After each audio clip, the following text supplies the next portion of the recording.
makatulog. At saka tinitignan ko agad yung sitwasyon, yung mga nakaraan, binabasa ko yun, talagang binubulay-bulay ko. Minsan may mga pagkakataon nakakapanaginip ako, ito yung mga damit ng mga tao Pagdating ko, ito nga ang damit. Lahat sila nakaitim. Pagdating doon, maski huli na akong dumarating. Pero nangungusap pa rin ng Panginoon Yun ang natutuwa ako sa Panginoon Kahit nahuli kami dumating, talagang biglang may magpa-prophesy diretso. Direct prophecy. Natutulala nga yung mga tao Kaya yan pinapasalamat ko sa Panginoon na talagang ako wala naman tayo may pagmamalaki mga anak, mga kapatid. Talagang sa Panginoon ay pananampalataya lang. Pero yan ang nagpatibay sa akin. Kundi dahil sa mga panaginip mananahimik ako Alam niyo ba yon? Mananahimik ako. Ang daming kailangan gawin sa buhay, mga kapatid. Sabi ko nga sa inyo, as in zero Ang dami kong kailangan gawin sa buhay. Pero bakit hinati ko pa, kasi may gustong ipagawa ang Panginoon Kaya ngayon, mga contender na yan, habang binabasa ko yan, nagtatrabaho ko. Siguro na-realize na ng mga kaibigan ko doon sa opisina na ito ba na yung mga binabasa ko na yan hindi sayang Kaya sabi 1972 pa yan pa ang pinagbabas sa dyaryo, luman-luma warak-warak na nga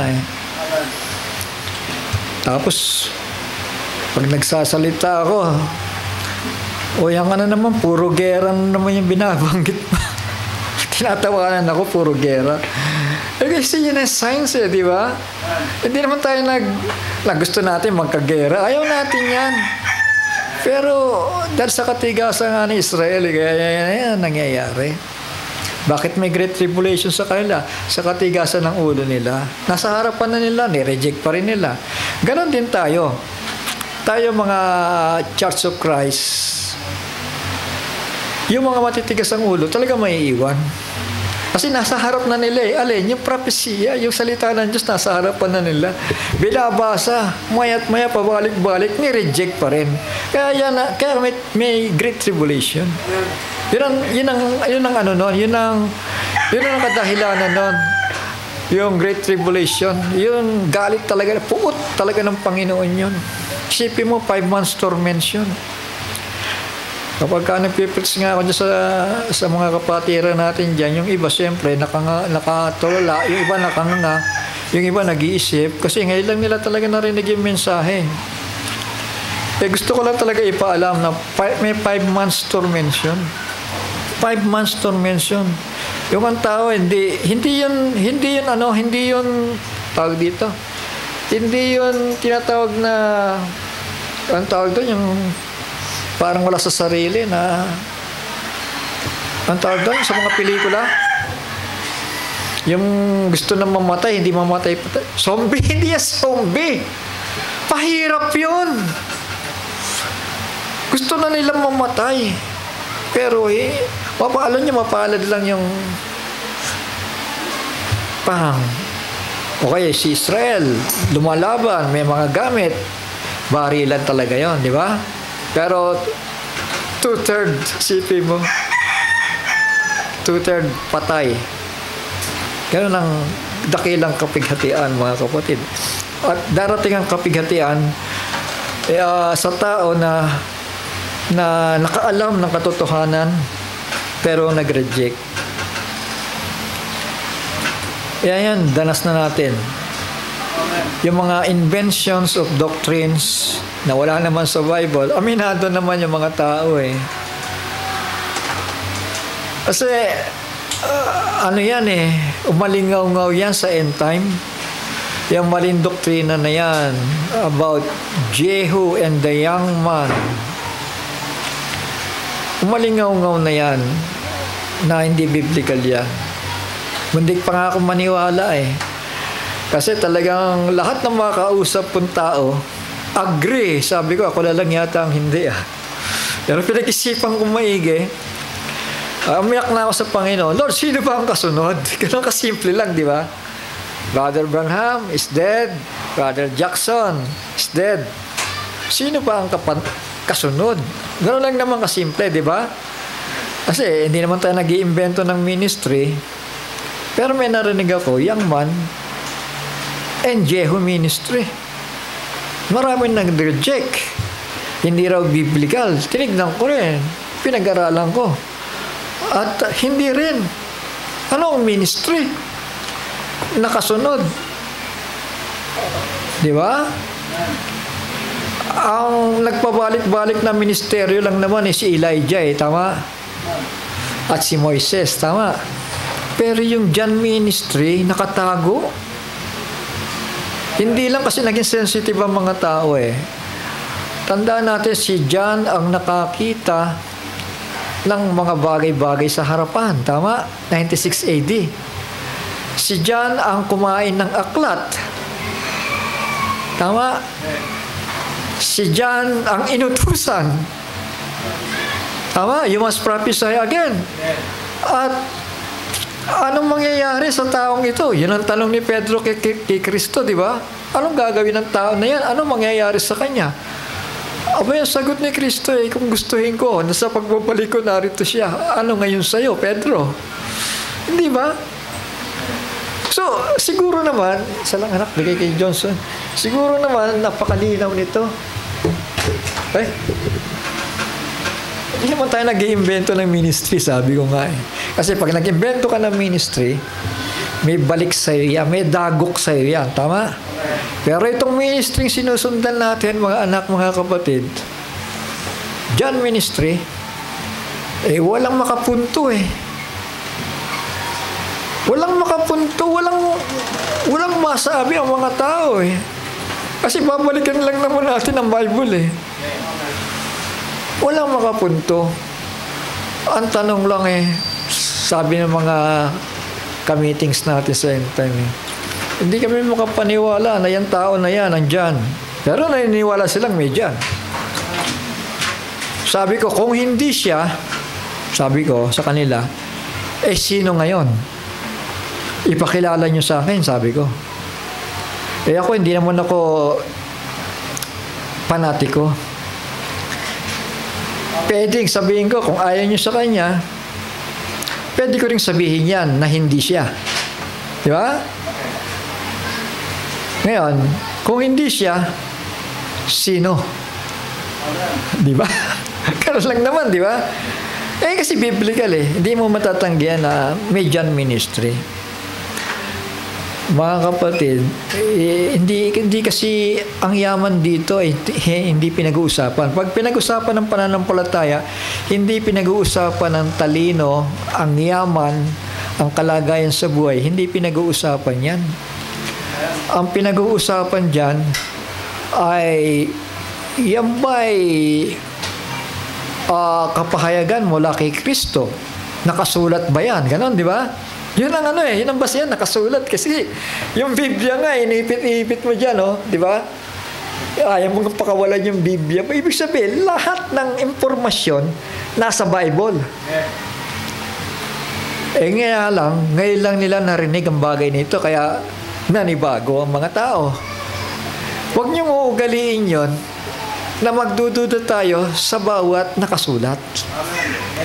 Tama, pagdududa kasi yan Bawat kasulatan ay kinasihan ng Panginoon Diyos sa pagtuturo, sa pagsansala, sa pagsaway, para sa ikatututo ng tao ng Diyos. Di ba paano yung pag nag-period ka? Ibig sabihin, nire-reject mo si Kristo. Kasi siya yung salita Huwag nating ugaliin yun. Pagka nakasulat, isa lang ang isa sa isip mo, pag-aaralan ko muna. Pag hindi mo maintindihan, sabihin mo lang, pag-aaralan ko muna. Kasi kapag nag-reject ka, malala. Lalo na't may kapalit. Minsan may nabubulagan ng tao pag may kapalit. Yan ang malakas makabulag. Yung kapalit. Bakit susunod ako dyan? Wala naman na itutulong yung tao na yan dito eh. Kapag ganyan ang dahilan mo, mamamali ka ng direksyon. Tama? Kasi ang hinahanap mo lang pala kayamanan eh. Tama?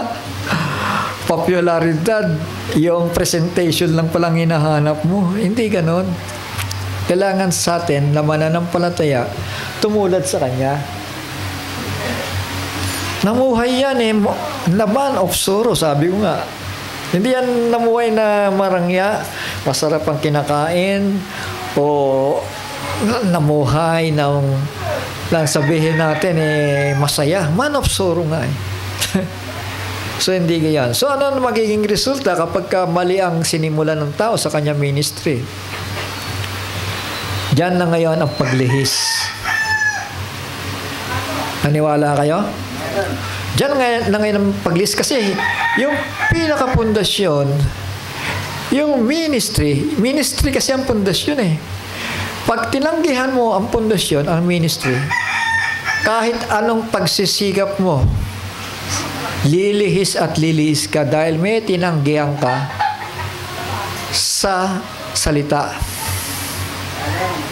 Pero kapag tinanggap mo yan, kahit walang naitutulong sa'yo, kahit hindi mo yan kakilala, kung tinanggap mo dahil nakasulat, pagpapalain ka ng Panginoon.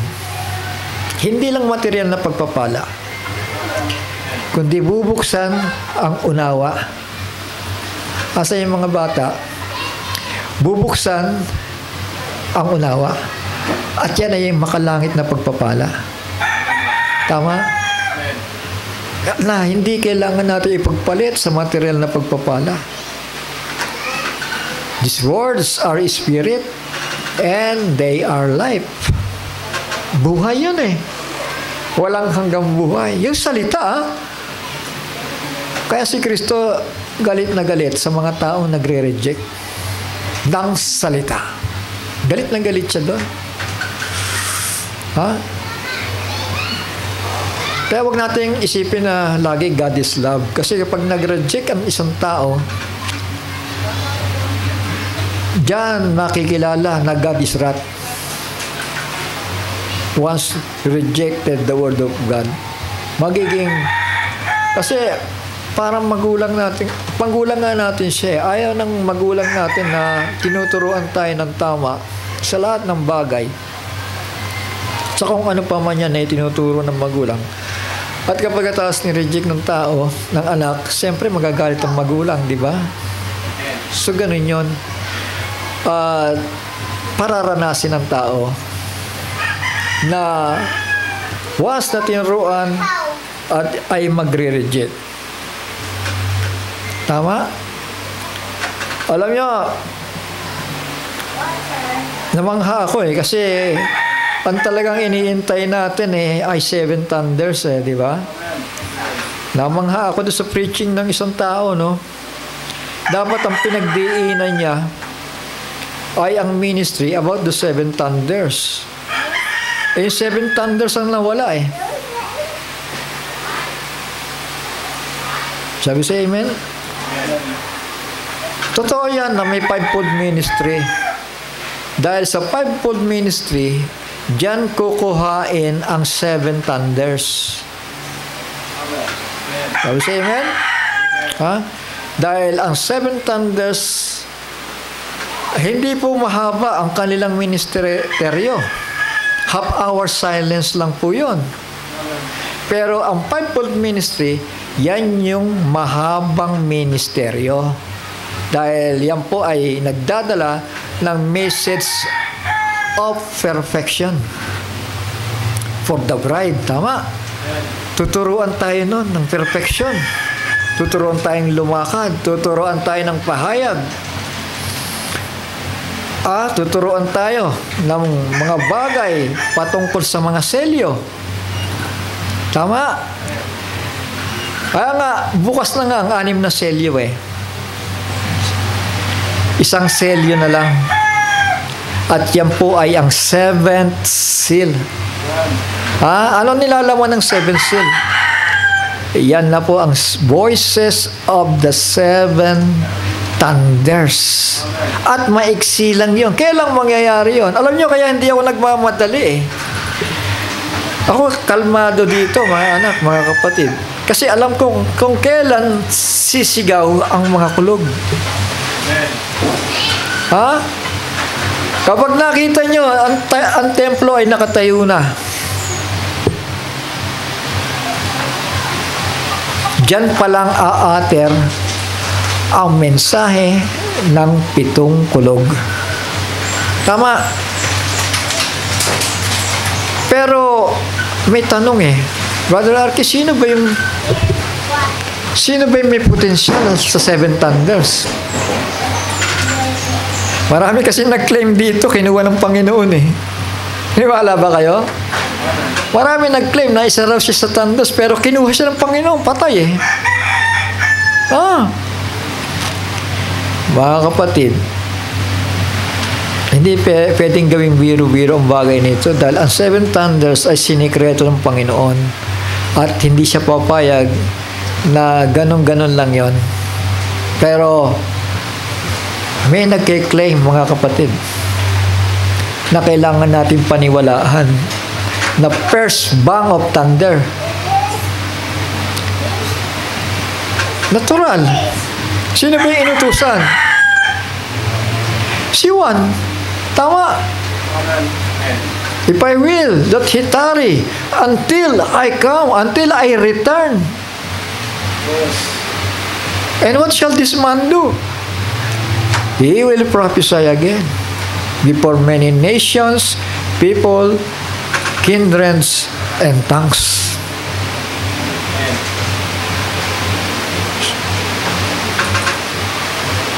Ang utos, you must prophesy again. Hindi naman sinabi dong, they all must prophesy again. O they must prophesy again. Hindi, you. Napakasimple, di ba? Kung talagang may puso ka na mababa, madaling intindihin eh. You. Teka muna, sandali lang. May matutulong ba sa akin yan? Yan ang tanong eh, no? Mga kapatid, alam niyo si John, wala naman siya may tutulong. O hindi ko sinasabing wala may tutulong yan. Hindi naman tayo nanghihingi sa mga tao eh. Ng material na bagay. Alam mo, mula nung hinanap ko kung sino ang kasunod, simpleng bagay. Sabi ko, hindi ko pwedeng tanggihan ito ministry nito. John Ministry. Dahil nakasulat eh. Hindi ko pwedeng tanggihan. Ngayon, ano may tutulong sa iyo niyan? Aba, minsan namumblema ako. Hindi lang pala minsan pala may pagkakataon na parang may butas, may hindi ako maintindihan, mga kapatid, sa Book of Revelation. Pag binalikan ko yung kanyang mensahe, simpleng-simple lang, mga kapatid. Parang bumubukas lang na ganon. Hindi mo kailangan basahin ang buong libro niya eh. Isa lang. May bumubukas na. Sabi ko, praise the Lord. Labis yung kagalakan ko, sabi ko, ito na nga. At isa pa talagang binindi ka ng espiritu eh. Kaya yung tao na yan ang gagamitin. Hindi naman kumot, binindi ka eh. Isipin natin, ay hindi yan. Nagkataon lang yan, hindi po. Pagdududa yan eh. Kasi kapag nakita mo na biblical ang mga mensahe ng tao, at ang isang major ministry, major apostle ang nagpakilala, paniwalaan mo na yan. Naintindihan natin? Ha? Paniwalaan natin. Ang hirap kasi sa mga tao, parang hirap na hirap bumalik sa Biblia eh. Parang hirap na gusto ng Panginoon kasi buksan ang ating pag-iisip eh. Gusto niya mabuksan tayo. Alam nyo, minsan tayo lang yung nagiging problema, yung pagmamatigas natin. Bakit ba may Great Tribulation? Nakalaan kasi yan para sa mga magmamatigas eh. Tama. Bakit hindi nilang Panginoon eh, ano na lang, yung sabihin natin, slight tribulation na lang. Total, kami mananampalataya eh. Bakit great? Eh, yan ang judgment sa mga tumanggi sa salita eh. Kung ang Diyos ba, pinapatotoo mo siya, mangyayari mo sa iyo, danasin mo ang dakilang kapigitian, kung talagang natutuwa siya sa iyo, abay hindi, di ba? Kasi naniniwala ka naman sa Kanya eh. Eh, bakit pinahintulot ang Great Tribulation? Kasi ang pinaniwalaan mo, wala kaparaso. Yung pinakamahalaga sa buhay mo para matakasan mo ang dakilang kapighatian, yung pa ang tinanggihan mo. Di ba? Tama. Sabihin natin, may 9 gifts of the Holy Spirit. May pagkilos ang Panginoon. Pero pagdating sa revelated oil, sige kitanggi. Anong motibo? Tama. Kasi kung wala namang ibang motibo, mahirap bang tanggihan ang salita ni Kristo? Hindi naman mahirap eh, kasi babasahin mo lang naman eh, di ba? Kung hindi mo maintindihan ngayon, magbulay-bulay ka, manalangin ka. Huwag mo siyang pakawalan dahil napakahalaga ng hinaharap. Tama? Ano yung pag-agaw? Rapture yun. May mga nakatayo na hindi makakaranas ng kamatayan hanggang sa dumating ang anak ng tao. Napakahalaga eh. Napakahalaga. Dahil alam nyo, sa natural, kapag ikaw ay inimbitahan ng kaibigan mo, kapitbahay mo, kapatid mo, dahil may kasalan, at kung nagaganap na ang kasalan, ay ikaw yung tumanggi, ikaw yung wala, ikaw yung nagsabi, hindi ako pupunta. Hindi ba ikaw lang yung nakatatak sa isipan ng kaibigan mo o kapatid mo na nag-imbita sa'yo? Tama? Ikaw lagi yung laman ng isipan niya, bakit ba si ganito? Eh, ganda-ganda ng preparasyon ko, nakahanda na nga eh. Nakakatay na nga ang hain eh. Bakit siya pa yung wala? Di ba? So dyan, magbabayad ang tao. Hindi dahil sa mabuti silang mga tao, kundi dahil sila'y tumanggi sa kasalan. Tama. Ang bridegroom, ayan. Kaya sabi ni Israel, ay hindi, sa Ama lang kami. Sa Ama lang kami. Hindi kami maniniwala kay Kristo, kay Jesus. Ayun. Tingnan mo ang buhay ni Israel ngayon. Hindi ba? Tribulasyon yan. Hindi ba? Wala silang direksyon.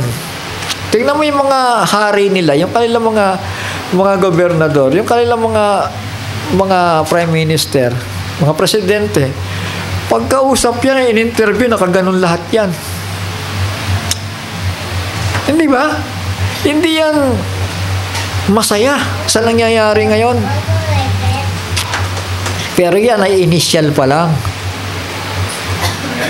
Dahil hindi talaga papagliliban ng Panginoon ang galit sa bayang ito dahil sa kanilang pagtanggi. Unti-unti, nakarating sa atin, purihin ng Panginoon, tama? So, yun ang pagpapasalamat natin. Nakarating sa atin. Tama? So, salamat sa Panginoon. May oras pa naman ako, no? Ang haba na nasabi ko, hindi ko na malayan. Mag-pray muna tayo, mga anak. Ama namin, banal at makapangyarihan sa lahat. Muli, Panginoon, nagpapasalamat kami sa araw na ito. Bagaman masasabi na isang panahon na napakadelikado, Panginoon, mainit, at hindi makondisyon ang aming mga pisikal na pangangatawan. Ganun pa man, Panginoon, naniniwala kami na ingatan mo po ang bawat isa sa amin upang sa aming pagparito at pag-uwi ay, Panginoon, ilalayo mo kami sa anumang hindi ka nais-nais na pwedeng mangyari sa aming mga buhay. Kaya ingatan mo kami sa patuloy naming pag-aaral sa iyong mga salita sa mga oras na ito. Salamat sa mga tanda. Salamat sa mga pagpapauna mo, Panginoon, sa aming mga buhay. At patuloy kang mangusap, Amang Banal. Patuloy mong ipakita ang iyong mga plano sa bawat isa sa amin upang hindi kami mailigaw ng aming mga sarili o mayroon man mga nagbabanta na mga nagbubulaanan na mga iba't ibang mga ministeryo, Panginoon, na hindi naaayon sa mga pagtawag mo, Panginoon. Kaya tulungan mo kami na maunawaan ka at ang iyong salita. Minsan pa sa pangalan ni Yahushua, ang aming Misaya, ang aming tagapagligtas. Amen. Amen. Naalala ko, no? Minsan Father Johnson, matagal na panahon na ito Alam niyo, sabi ko nga ako sa kalikuan tinatandaan ko talaga yan. Hindi ko winawala sa isipan ko yung mga bagay na yan Hindi dahil sa hindi ako marunong magpatawad. Alam mo, duktong ko lang sa mga kwento ko, no? Minsan, kumilos talaga ang Panginoon sa gawain. 1, 2, 3. Ang tawag dito ay speaking in unknown tongues sa 2, 3. Pagkatapos, interpretasyon. Ang ganda, di ba? Kumikilos ang Panginoon, di ba? Pero ang hindi ko nagustuhan, mga kapatid, sabi ng tao nito, kayo ng mga ministeryo, ministro, gusto ko na mag-bow down kayo sa ministeryong ito. Tama ba ang pagkakasabi? Mag-bow down kayo sa ministeryong ito. Abay, nang tinignan kong ganyan, hindi nila naman na yan Dapat binabantayan mo kung ano sinasabi ng tao. Mag-bow down kayo sa gawain ito. Naka-record yan.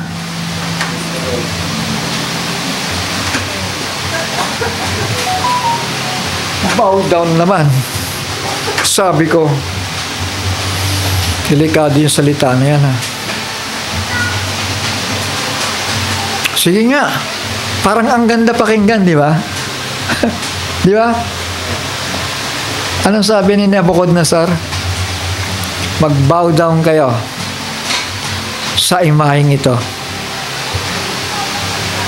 Hindi po sinasamba kahit sino sa atin. Sana maintindihan natin yan. Kailangan laging bukas ang lahat na naririnig natin sa simbahan, bukas ang isipan natin para hindi tayo madaya. Minsan nakala natin espiritu galing sa Panginoon Diyos. Pero papahintulot doon yung espiritong sinungaling, mga kapatid. Naniwala ba kayo? Para subukin kayo. Alam nyo kaya tinawag ito na wise virgins? Dahil matatalino sila. Pero may sinasabi din naman na even the very elect will be deceived. If possible, posible lang. Posible, pero mga wise nga yan nagbabantay nga yan tama. Lahat ng sasabihin mo, pinabantayan yan. Tama. Kasi iniingatan nila ang buhay nila Isa lang ang buhay ng tao. Ang makakapagligtas sa atin, ang katwiran, ang katotohanan, at ang Panginoong Jesucristo. Siya lamang. Doon lang tayo lulod sa Kanya kasi ang Ama ay nasa Kanya. Tama. Shall we say amen? Pero sa tao, maski si Pedro nga may naalala ba kayo? Lumod kay Pedro? Hindi nga pinapayagan niya yun. Niluhuran. Si Juan nga, niluhuran yung anghel eh. Sabi ng anghel, nagpakita ng aklat ng pahayag. Sabi sa kanya, wag mo akong luhuran. Tama. Anghel na yun ha. Mga kapatid ko, ayokong itatak sa isipan nyo na magdiin sa kung kanino man. Kasi marami akong kwento eh. Marami akong karanasan eh. Ayokong magdiin. Kahit kanino man. Kahit may mga tao nakikitaan ko ng mga kahinaan, hindi ko sila hinuhubaran eh. Pero kapag ka-ministeryo na, magkakabukasan tayo dito dahil iniingatan ko yung mga tao. Dahil kapag hindi ko ginawa yan, mananagot naman ako sa Panginoon. Yun ang ayoko. Pag pinadama sa akin ng Panginoon na manahimik ako, kahit gaano katagal yan, kaya kong manahimik. Pero pag pinadama sa akin ng Panginoon, ingatan mo ang mga tao. Magsasalita na ako. Maraming bagay akong gusto sabihin, mga kapatid. Alam niyo, mahalaga, kapag may ganyang mga propesya, direct prophecy, tinatandaan natin. Kasi may mga parang nakasanayan na prophecy ngayon bukas, prophecy mamaya, speaking in tongue, tapos interpretation of tongue. Mga kapatid, parang nakasanayan na, ano ba yung sinabi kanina? Nawala.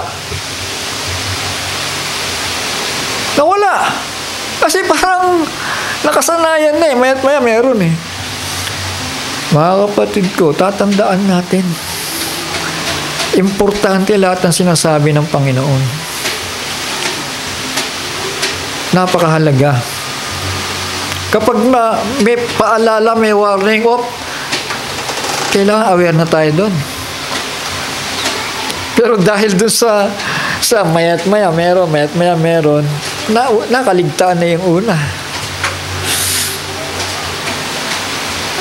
Nakalimutan na magbantay.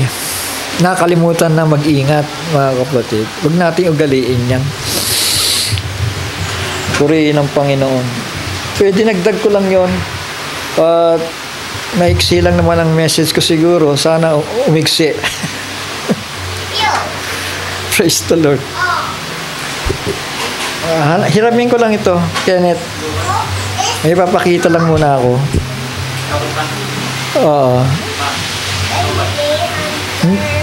Hello, but so wala.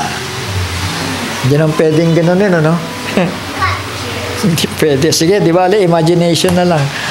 Mga kapatid, total mensahe ko ito na nakaraan pa. Pero tuloy ko lang dahil ito'y part 3. Part 3 na po ito, no? Maigi yung series para na re-remind tayo,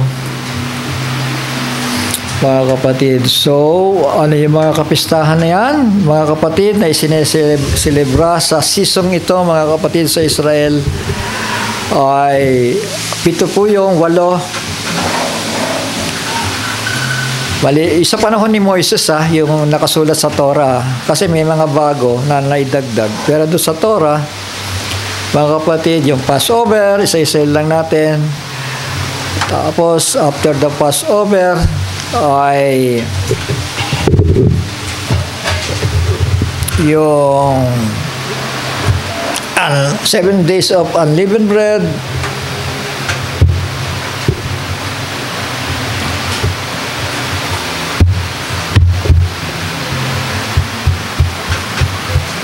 At pagkatapos ay ito na, Passover, 7 days of unleavened bread, first fruits, then yung pang-apat ay yung Feast of the Pentecost. Yung lahat ng ani ay pinagsama-sama, mga kapatid. Inihanda na, mga kapatid. Type po yun.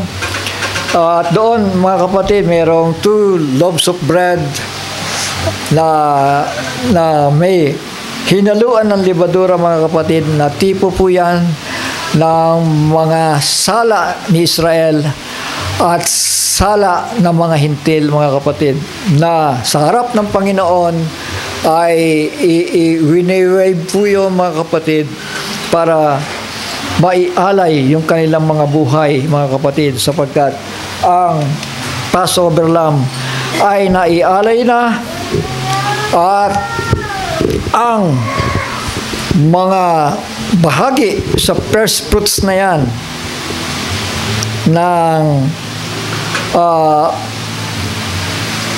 hindi ng literal na first fruits, kundi spiritual first fruits po yun. Ibig sabihin, mga hinarvest na, mga inani na ng Panginoon, at doon ipinipresenta po sa Kanya, Jewish and Gentiles, for 7 days, 7 consecutive days, mga kapatid. Kakain sila ng tinapay na walang libadura at mamamesta, mga kapatid, ng unang ulan at ng huling ulan. Alam niyo yan? Ano ba nire-representahan ng ulan? Yung pagbuhos ng Espiritu Santo. Tama? Habang kumakain sila ng tinapay na walang levadura. Tama? 7 church ages. So alam natin, may overlapping yan dito. At yung 7th day dito, may overlapping din naman dito yan sa mga Hudyo. Tama? Laging may overlapping yon. So, dito po tayo. Ituloy ko lang dito sa verse 22, no? Leviticus chapter 23, verse 22. Sabi po dito, and when you reap the harvest of your land, do not completely reap the corners of the field. When you reap, do not gather any gleaning from your harvest. Leave them for the poor and for the stranger. I am Yah, or Yahweh, your Elohim. So yan, iiwanan yung mga labidya, yung mga natira dyan, mga kapatid. So Leviticus, may ganun ding pagkakasabi. Leviticus 19 verse 9, and when you reap the harvest of your land, do not completely reap the corners of your field, or gather the gleanings of your harvest.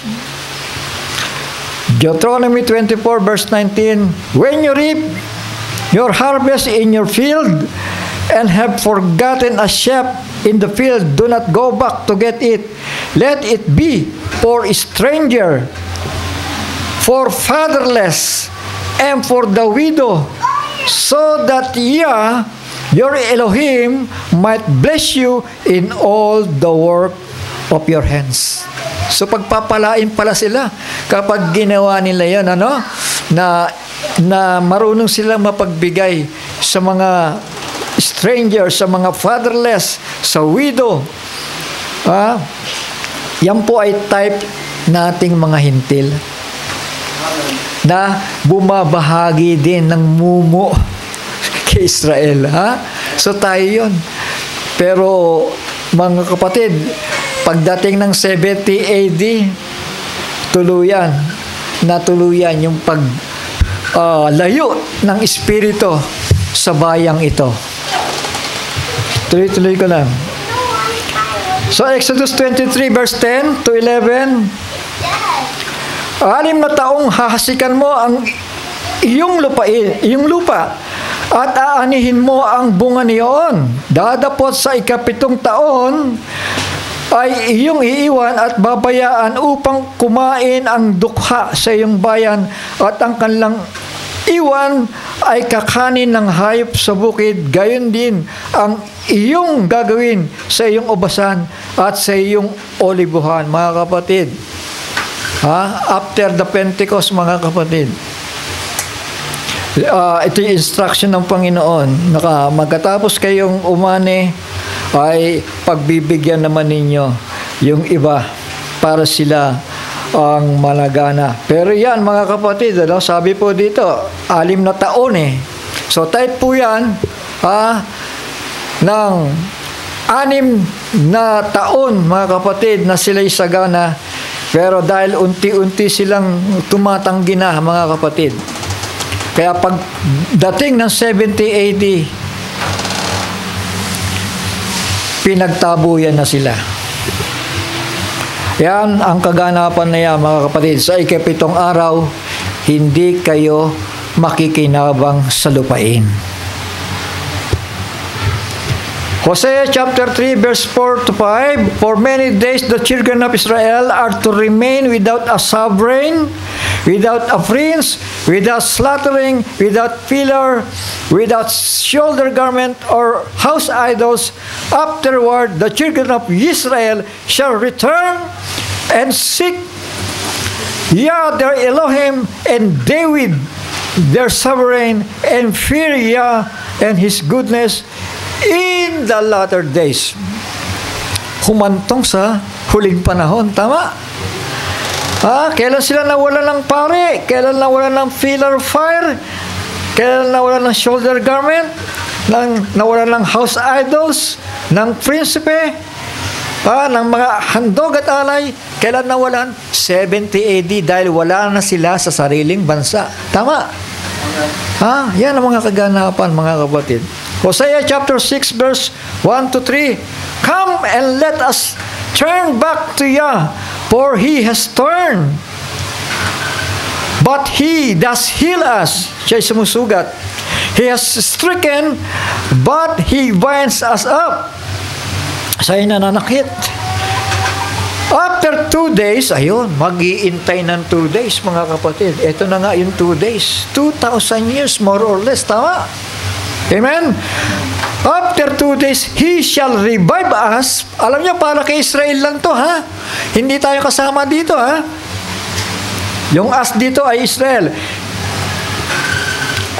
On the 3rd day, He shall raise us up. Ano yung 3rd day? Millennium, 1,000 years na paghahari ng ating Panginoong Jesucristo. Shall we say amen? Kailangan marinig ko yung amen nyo para hindi ko na-elaborate ito, mga anak, mga kapatid. Para dire-diretso na po tayo. After 2 days, He shall revive us. On the 3rd day, He shall raise us up, so that we will live before Him. Verse 3, So let us know, let us pursue to know Yah.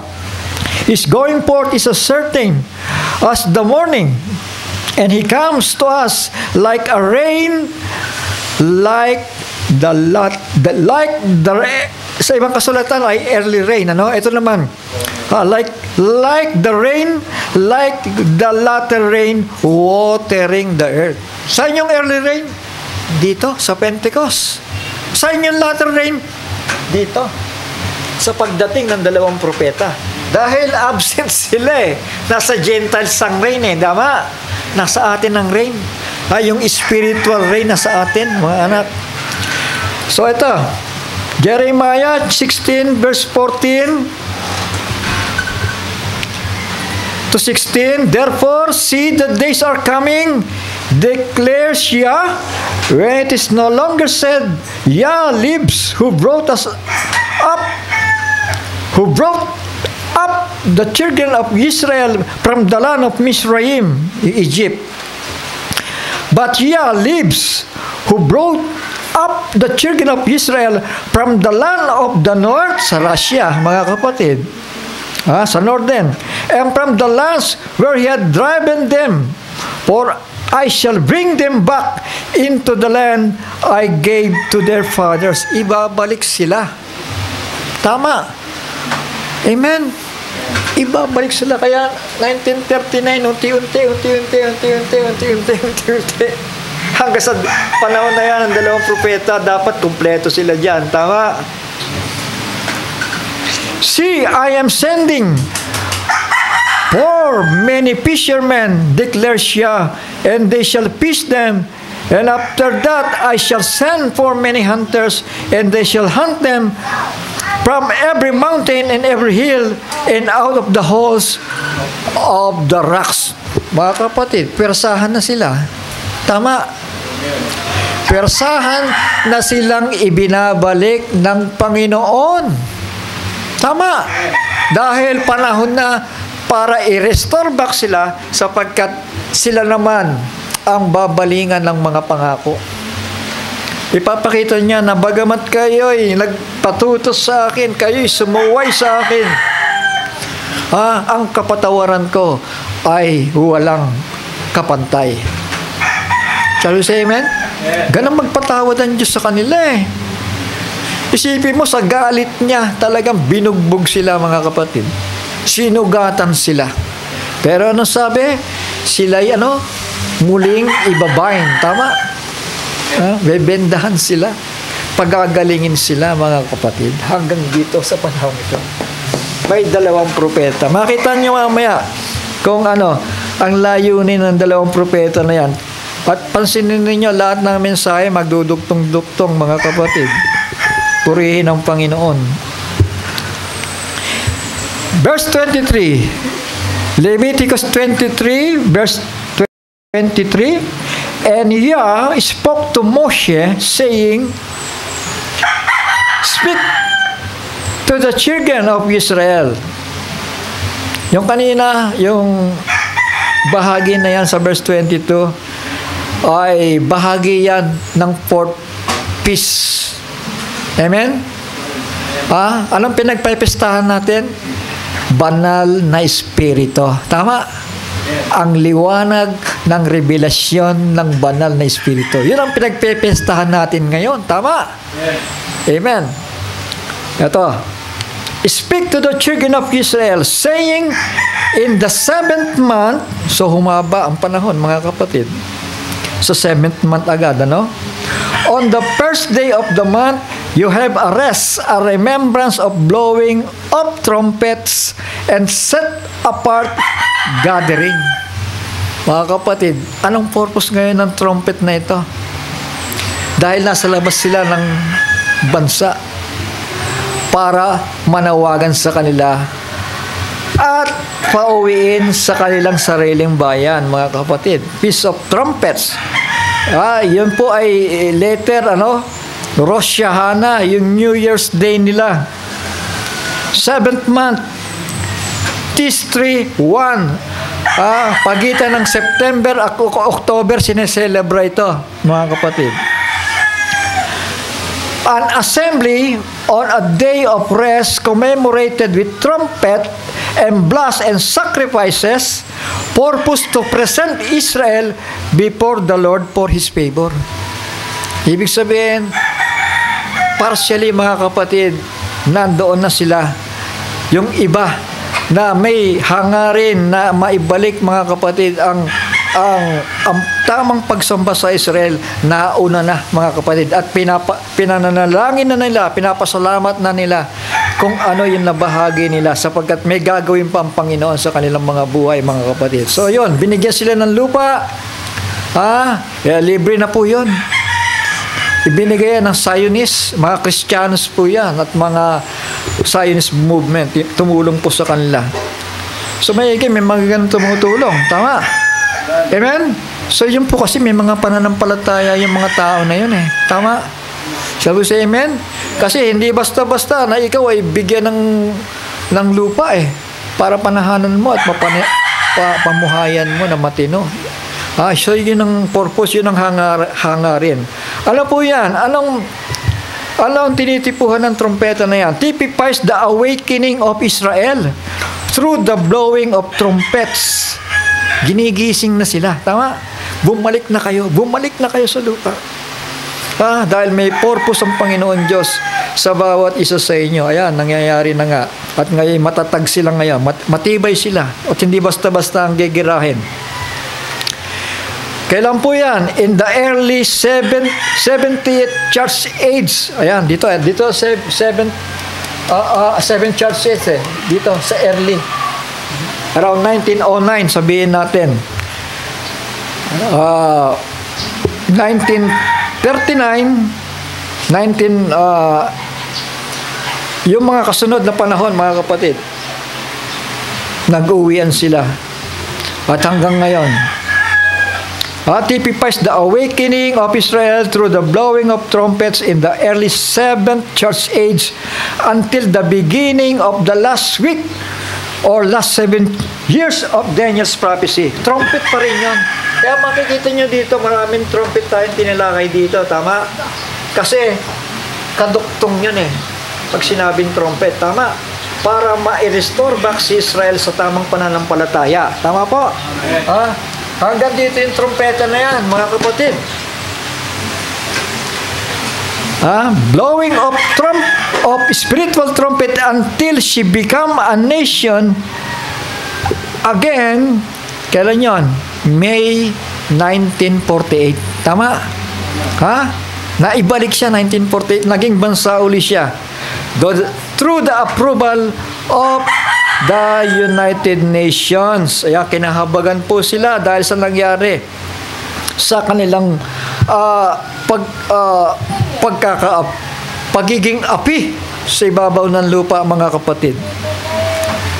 6 million Jews ang pinagpapatay ni Hitler, mga kapatid. Hindi po biro-biro yan.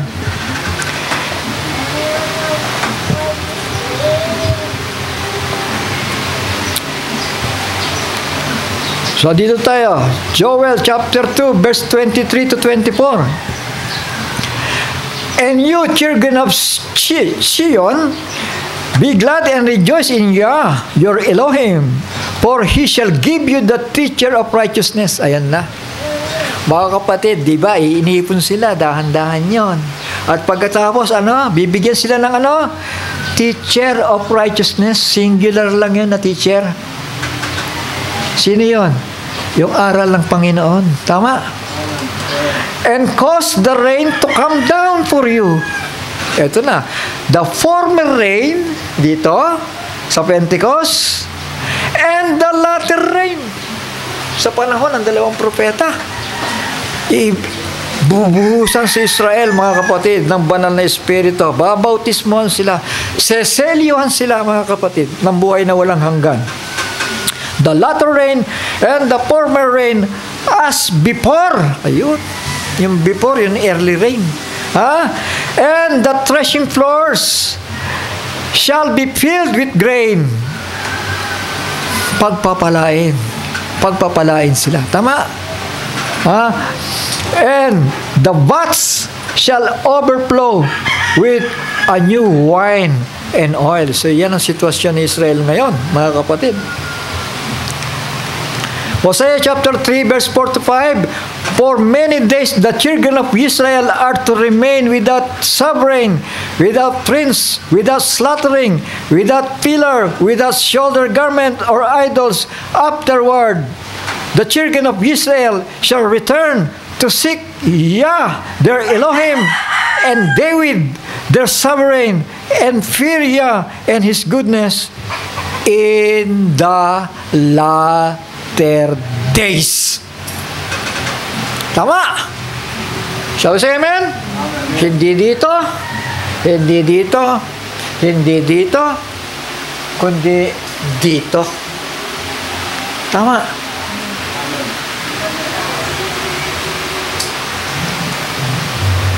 Yun po yung trumpeta, mga kapatid.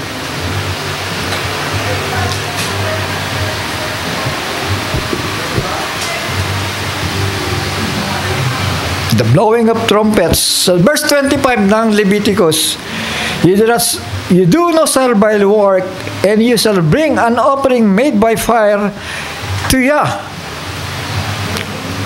And Yah spake to Moshe, saying, on the 10th day, ito 10th day na, no? Kanina first day, di ba? On the 10th day of this 7th month, the same month of Tisri, is the day of atonement.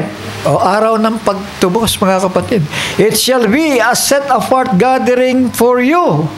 Banal na pagpupulong para sa kanila.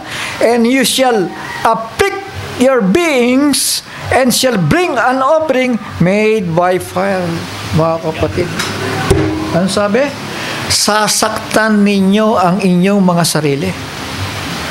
Ano yan? Ibig sabihin, pagsisisihan nila yung kanilang mga kasalanan sa harapan ni Kristo na kanilang tinanggihan. Naintindihan po natin? Sasaktan ninyo ang inyong mga sarili. Mga kapatid, ito po ay tinawag na Day of Atonement o Yom Kippur. 7th month, Tisri 10, yun po ay September to October ng Gregorian calendar. A day of rest, tingnan nyo fasting, sacrifices of atonement for priests and people, and atonement for the tabernacle and altar. Hello, mga kapatid, mga anak, ibig sabihin, nabalik na ba ang templo? Nabalik na ba ang tabernakulo? Amen. Nabalik na ba ang altar? Amen. Nabalik na ba yung mga pare? Amen. Saan mababalik? Dito. Tama. Sabi si amen? Hindi dito, kundi dito. Bakit na ibalik? Kasi pinagtabuyan sila 70 AD. Tama. Ano yan? Anong purpose yan? To cleanse priests, ito, and people from their sins and purify the holy place.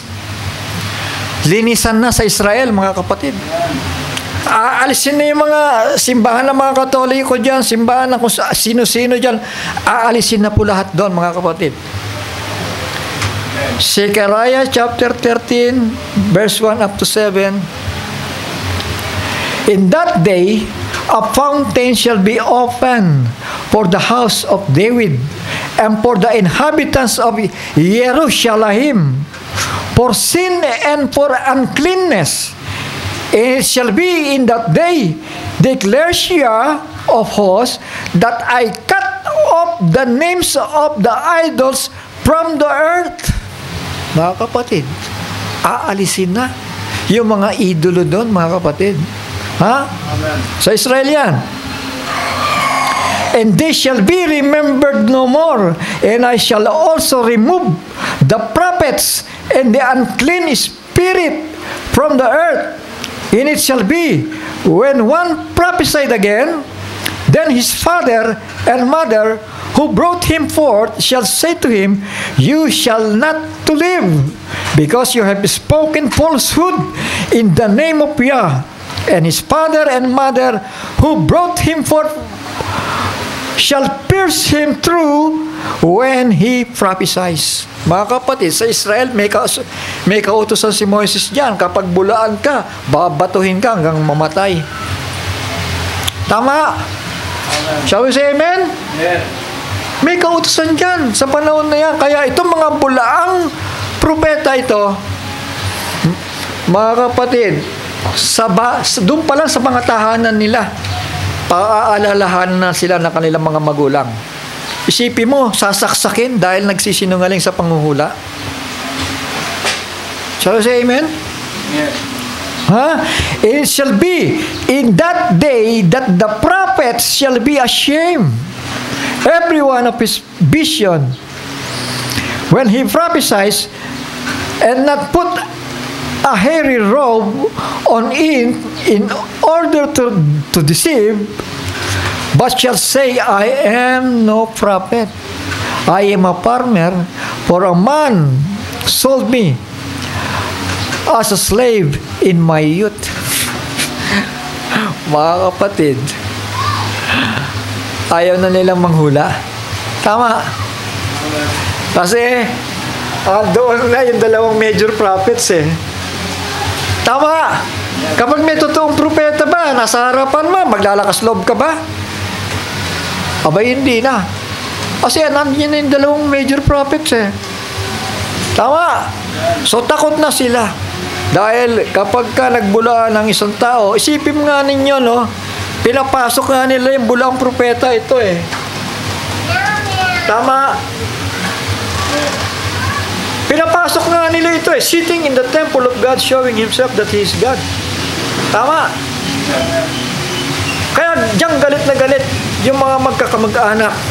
Bakit pinapasok niyo yan? Hindi ba yung propeta ka rin? Ba't pinapasok niyo yung bulaang propeta na yan dito? Yan ang dahilan, mga kapatid. Kapag ka nagsinungaling ng isang tao doon at nanghuhula, papatayin siya. Lalagpasan siya, mga kapatid. But shall say, I am no prophet. I am a farmer, for a man sold me as a slave in my youth. And one shall say to him, what are these wounds in your hands? So you see, susugatan sila eh. Tama! Ano yung sasagot? And he shall say, because I was wounded at home. Tama ba? Amen. I was wounded at home by those who love me. Ayan. Nagbubulaan eh. Nakalagay sa kautusan yun. Walang ano-ano doon, anak-anak. Walang ama-ama doon kapag ka nagsinungaling sa salita ng Diyos, mga kapatid. I was wounded at home, but by those who love me. Oh, sword, awake against my shepherd. Sino yung shepherd? Si Moses. Tama. And against the man who is my companion. Sino yan? Si Elijah. Mountain of Transfiguration. Tama. Katabi ni Kristo, si Moises at si Elijah. Tama. Nasa kaliwa at nasa kanan. So, say amen? At naganap dito. Tama. Bakit nagkaroon ng transfiguration? Para ipakita na itong dalawang ito mali magbabalik. Naintindihan natin? Pero may nagsalita doon. This is my beloved Son, in whom I am well pleased. Hear ye him. Ibig sabihin, si Kristo pa rin ang pakikinggan. Tama? Shall we say amen? Amen. Siya pa rin yung ulo ng simbahan. Siya yung ulo ng iglesia, mga anak. Hindi si Moises, hindi si Elijah, hindi yung pastor na niluluhuran. Tama? Yung anghel nga eh. Ano sabi ng anghel? Huwag niyo akong luhuran pagkatapos. Ikaw? Paluluhurin mo ang mga tao sa'yo?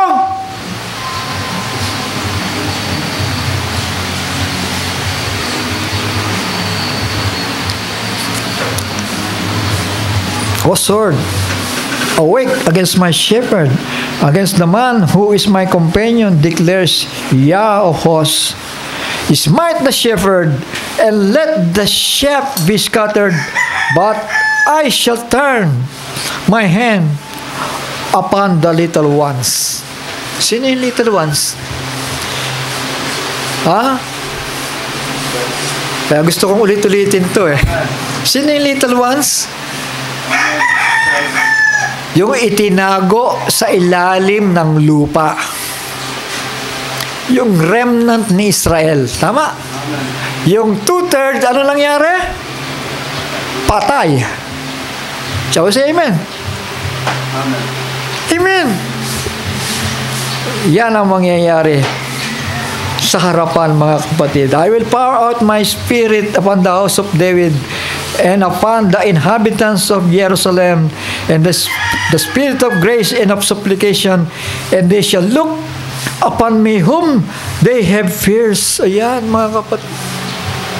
Ipapakilala ngayon ng dalawang propeta, ito yung tinanggihan ninyo. Pero say amen? Ito yung tinanggihan ng ating mga magulang. Ano meron? Iyakan sa Israel. Iyakan sa Israel, mga kapatid. Kaya pala ganun ang dinadanas nila, di ba? Sa lahat ng mga bansa, kapag ka-Israel ka, gulpi ka. Papatayin ka pagka nalamang Israelita ka.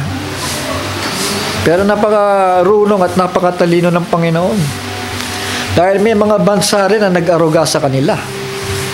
Kagaya ng United States, di ba? Shall we say amen? Ang Pilipinas, isa raw yan. Ayon sa history. At meron pang mga ibang bansa. Pero sa ibang bansa, nako, lalo sa Muslim countries, nako, patay ka dyan. Mga kapatid. Buti pa nga sa Russia, may mga Israelita dyan, di ba? Amen. Pero dito, ang plano ng Panginoon, I will fire upon the house of David and upon the inhabitants of Jerusalem the spirit of grace and of supplication, and they shall look upon me whom they have feared. Ayun, hahanapin na ngayon nila si Kristo, yung kanilang tagapagligtas. Tama? Kanilang tinatanggihan, mga kapatid, pero sa puntong ito, hahanapin na nila. Tama? Amen?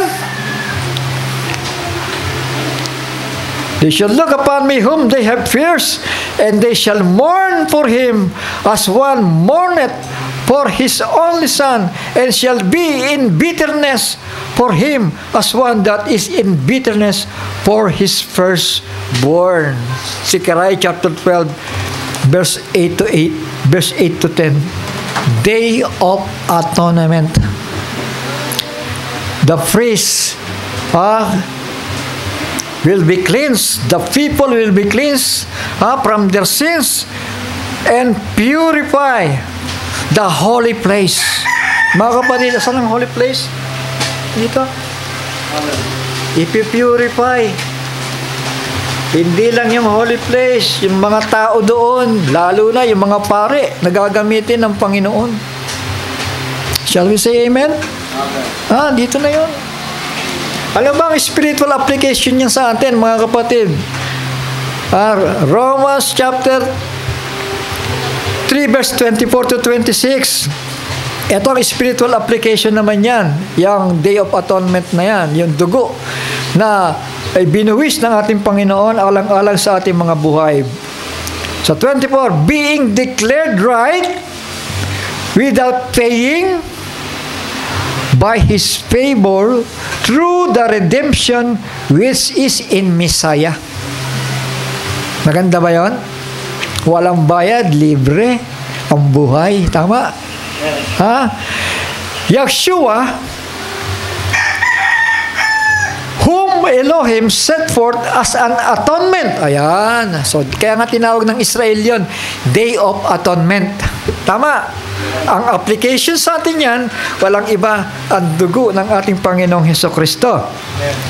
Through belief in His blood, sa pananampalataya sa Kanyang dugo, to demonstrate His righteousness, because in His tolerance, Elohim had passed over the sins that had taken place before, to demonstrate at the present time His righteousness, that He is righteous and declares righteous the ones who has believed in Yahshua. Pananampalataya kay nino? Kay Yahshua. Yun lang kasimple ang gagawin natin eh. Sasampalataya ka. Sino ba si Kristo? Si Kristo at ang kanyang salita ay iisa. Na kapag tinanggihan mo ang salita, tinanggihan mo rin si Kristo. Yun ang maliwalag doon. Dahil si Kristo hindi naman natin nakikita dito ngayon eh. Nararamdaman lang natin. Tama. At ano pa? Nababasa natin. Tama. In the beginning was the Word, and the Word was with God, and the Word was God, and the Word was made flesh. Si Kristo po yung salitang binabasa natin. Kaya pag tinanggihan mo yung salita na binabasa mo, ang tinanggihan mo, walang iba kung hindi si Kristo. Shall we say amen? Purihin ang Panginoon. Hebreo 9:7. But unto the second part, the high priest went alone once a year, not without blood, which he offered for himself and for sins of ignorance of his people.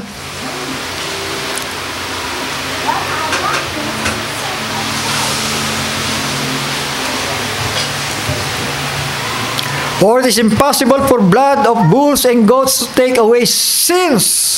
Italo na lang natin sa verse 10. By that desire we have been set apart. Napabanal tayo. Through the offering of the body of Yahushua Messiah once for all. Ito lang ang nagpabanal. Kaya ang problema ngayon sa buong mundo, mga kapatid, kaya nangyayari ang kapighatian dahil wala silang mediator, walang silang attorney, wala silang high priest, walang tagapanalangin sa kanila, sa Ama. Sino yung nananalangin sa atin? Si Kristo. Nananalangin siya sa Ama. Alam niyo ba yun? Yung mga pag-aaral natin na mga nakaraan, I will pray the Father. Tama? I will pray the Father. I will pray the Father that He will give you another comforter. Di ba? Siya yun, dinadalangin tayo kasi tinanggap natin yung kanyang banal na dugo. Pero tingnan nyo, sa Arab world, mga kapatid, wala silang mediator. Maging si Israel, sila yung nag-aaway Tama? Kasi walang medium Pero kung may medium, tigil niyo yung away niyo. Di ba? May medium di ba? At tumigil na kayo dyan, pagpapalain ko kayo. Pumayapa kayo, pumanatag kayo. Makinig kayo sa mga salita ko. Period. Yan ang mahirap. Pag tinanggihan mo ang salita, tinanggihan mo ang mediator. Ganun lang kasimple yun. At hindi siya patuloy magpapahayag sa iyo sapagkat sinimulan mo lang tumanggi. So, wag nating ugaliin ang pagtanggi sa salita, mga kapatid. So, brothers, having boldness to enter into the set-apart place by the blood of Yahushua, by a new living way which He instituted for us. Amen? Pag-aralan nating lumakad ng matuwid sa harapan niya, mga kapatid. Through the veil that is His flesh. Kaya malaya na tayo, makadiretso sa Holies of Holies And having a priest over the house of Elohim, let us draw near with a true heart in completeness of belief. Hindi partial belief. Kundi completeness of belief, mga kapatid. Having our hearts sprinkled from wicked conscience and our bodies washed with clean water. Ano yung clean water na yun? Water by the Word of God. Tama. Paano ka lilinisin kung tinanggihan mo na magpalinis? Tama. Kaya bawat salita ng Panginoon ay pure, sabi nga ng Bible, di ba? Shall we say amen? Puro yan. Tubig yan na pampaligo po natin, mga kapatid. Pampaligo nung hindi pisikal, nung ating pagkataong loob. So that is the Day of Atonement, mga kapatid. Paglilinis, pagpapabanal sa mga tao, sa mga pari in Israel, sa altar, sa templo. Ano ibig sabihin niya, mga kapatid? Mga kapatid, may tinatanong ako. Anong ibig sabihin nun? Paano mo papabanalin yung wala? Ibig sabihin, nasa first half of the week na tayo. Tama. Yan ang Day of Atonement. Dito yon. Tama. Amen. Diyan pababanalin si Israel dahil panahon na para ianda na nila ang kanilang mga sarili. Pero Tayo nga, yung spiritual application, napakaganda, di ba? Kano sa amen? Dahil tinanggap natin yung spiritual application tama. Nauna na tayo sa kanila Ni-rapture na tayo doon. Samantalang sila ngayon pa lamang paglabas, paglitaw ng dalawang propeta. Sino mapalad? Abay, napakapalad natin dahil natuto tayo magpakumbaba, ano?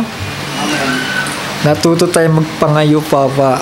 Sa mga karanasan natin, mga kapatid, may habag ang Panginoon. Kasi kung sa pagmamatigas natin minsan, hindi ka naawatin ng Panginoon Pabayaan ka na. Sige, gusto mo ba dyan? Sige, bahala ka na dyan.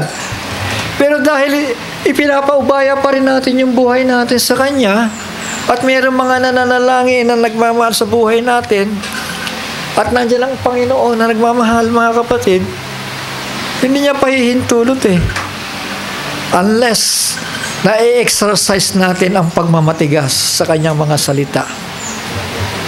Hindi ba si Balaam, di ba? Pinipigilan ng anghel. Huwag kang pumunta. Hindi. Susumpa ko yan. Susumpa ko yung mga tao na yan. Pangalawa, huwag kang pumunta. Huwag mong isumpa yung mga tao na yan. Abay, pangatlo, pupunta pa rin siya Sabi nung nagsalita na yung asno. Kasi hinataw-hataw niya. Nakita kasi nung asno, may anghel sa harapan May espada, handang patayin si Balaam Nagsalita ngayon yung asno. Tanggal kitang pinaglingkuran, tapos ngayon sasaktan mo ko ng ganyan. Yun pala, mga kapatid. Kaya pala ayaw sumunod ng asno dahil nakikita niya merong anghel na papatay sa kanila. Tama? Tandaan ba ninyo yung kwento? Kayo na lang bumasa. Kalahati lang naalala ko. Mga kapatid, dahil gusto niyang isumpa si Israel, huwag natin isusumpa ang mga taong pinili ng Panginoon. Tama? Shall we say amen?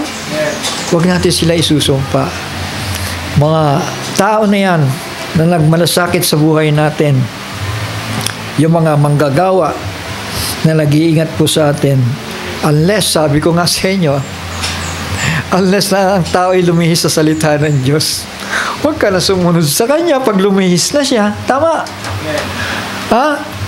Kasi may tendency na ganyan Miski nga si Balaam lumihis Si Judas nga lumihis Tama? Amen. Manatili tayo kung ano po ang nasusulat. Sabi nga sa kautusan, na napakahigpit. Ito po ay set apart gathering for you.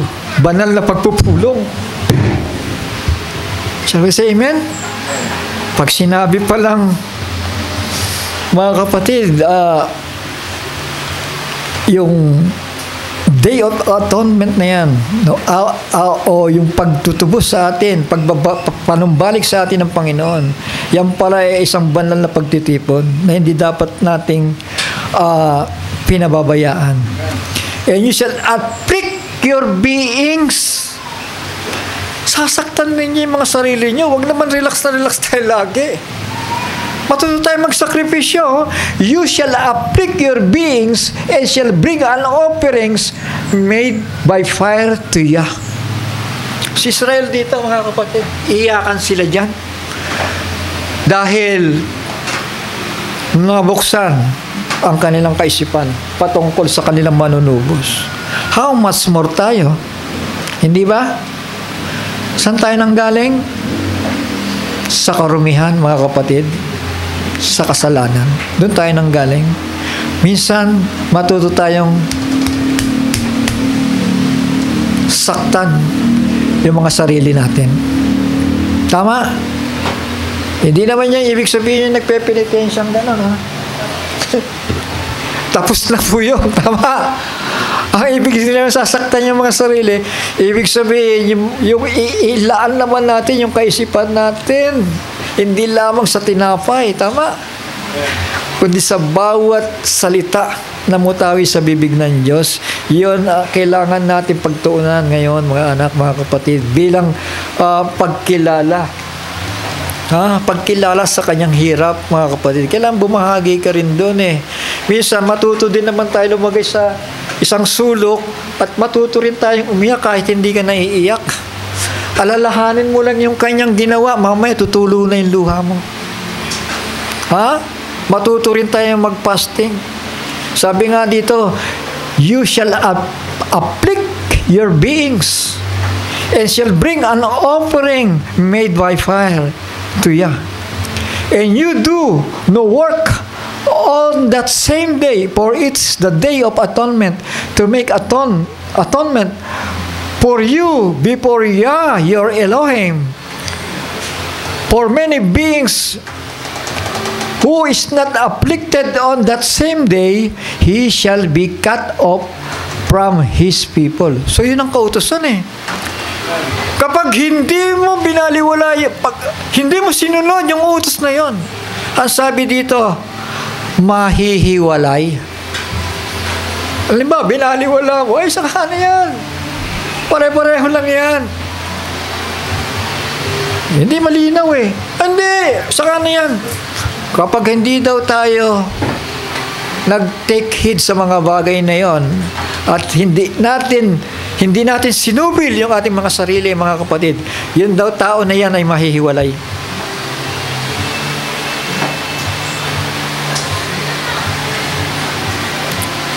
Shall we say amen? Manatili tayo sa salita ng Panginoon. Mahirap mahiwalay. May naghihintay na tribulasyon. 5 months tormention, mga kapatid. Sa verse 31, you do no work allow forever throughout your generations in all your dwellings. It is a Sabbath of rest to you, and you shall afflict your beings on the 9th day of the month at evening, from evening to evening. You observe your Sabbath. So yun po. Evening to evening sila.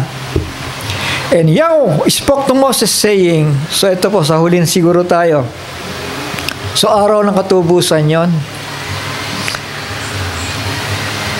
Sa verse 34, speak. Sa 33 muna. And Yah spoke to Moses saying, speak to the children of Israel saying, on the 15th day of this month, pansin nyo, the same month pa rin yun, dito pa rin yun, the same month, ibig sabihin, dito pa rin yun. 15th day of the same month is the festival of booths for 7 days to Yah. On the first day is a set apart gathering. You do no work. You do no servile work. Bawal po magtrabaho, mga kapatid. Feast of Tabernacles naman ito, mga kapatid. In gathering, 7th month, Tisri 10, October to September po. Sa literal na pagseselebra ng mga Hudyo. A week of celebration for harvest, living in booths or tabernacles, and offering sacrifices. So ano naman ang inaalala dito, mga kapatid? Bakit nila celebrate ito? To memorize the journey from Egypt to Canaan. From Egypt to Canaan. Give thanks for the productivity of Canaan. Ayun, magpapasalamat sila. Ngayon ang tanong, ano ba ang Canaan para sa Israel? Mga kapatid, ang Canaan ay tipo ng 1,000 years na paghahari ng ating Panginoong Jesucristo. Naintindihan natin? Yung Canaan, ito po'y lupain na ipinangako sa bayang Israel. Isang lupain na sagana sa honey at milk, mga kapatid. Shall we say amen? Nagtitipo yan para sa atin sa darating na milenyum. Tama? Canaan is the promised land typifies the millennium, the place of rest, the seventh day. Can you say amen? Sige, basa ulit tayo. Haba pala nito, sorry po. Zechariah chapter 14, bilisan ko lang. Zechariah chapter 14, 16 to 21. It shall be that all who are left from all the Gentiles which came up against Jerusalem shall go up from year to year to bow themselves to the sovereign Yah of hosts and to observe the festival of booths. Ibig sabihin, aalalahanin naman yung nasa wilderness sila sa mga tent, mga kapatid. Shall we say amen? Kailan to? Panahon na ito ng millennium. Shall we say amen? Inaalala pa rin. Ito yung kapistahan na inaalala pa rin hanggang millennium. Hanggang kapag nandun na tayo, inaalala pa rin ito. Tingnan nyo. And it shall be that if anyone of the clans of the earth does not come up to Jerusalem to bow himself to the sovereign Yah of hosts, on them there is to be no rain. And if the clan of Mizraim does not come up and enter in, then there is no rain. Kapag hindi sila pumunta doon sa Jerusalem para sumamba kay Kristo, mga kapatid, walang ulan. On them is the plague with which Yah plagues the Gentiles who do not come up to observe the festival of booths. Mga kapatid, festival of booths. This is the punishment of Mizraim and the punishment of all Gentiles that do not come up to Yah, that did not come up to observe, to observe the festival of booths. In that day, set apart to Yah, shall be engraved on the bells of the horses. Naka-engrave ngayon yung pangalan ng Panginoon doon sa millennium. And the fats in the house of Yah shall be like a bowls. Yung bowls of gold, hindi na basta pat na nababasag. Tama. Ibig sabihin, papagyamanin ng Panginoon ang kaharian. And every pot in Jerusalem and Yehuda shall be set apart to Yah of hosts, and all those whose slaughter shall come and take them and cook in them, and there shall be no longer be a merchant in the house of Yah of hosts in that day. So wala na raw wala na raw mga ngalakal pa sa panahon na yon. Tama. Kasi lahat pinagpala na, tama? Alam pinagpala? Yung mga pananim. Tama po, magtanim ka lang dyan sa sulok ng bahay mo, tutubo yan sa mabilisan. Kakain ka, tama? Pag naulanan yan. Pero kapag hindi sila sumamba, hindi sila pumunta doon sa Jerusalem, mga kapatid, walang ulan. Ibig sabihin, walang produkto. Tama? Gutom. Shall we say amen? So ito, huli na lang mga kapatid, mga anak. Sa verse 36, For 7 days thou shalt bring an offering made by fire to Yah. On 8th day there shall be a set apart gathering for you, and you shall bring an offering made by fire to Yah. It is a closing festival. Mga kapatid, pag sinabi mo yung closing, saan na tayo? Nasa eternidad na. Tama ba? And you do no servile work. These are the appointed times of Yah, which you proclaim as set apart gatherings to bring an offering made by fire to Yah, a burnt offering and grain offering, a slaughtering and drink offerings, as commanded for every day. Besides the Sabbath of Yah, and besides your gifts, and besides all your vows, and besides all your voluntary offerings, which you give to Yah. So napakaraming gifts na pwede nating ibigay sa Panginoon, mga anak, mga kapatid.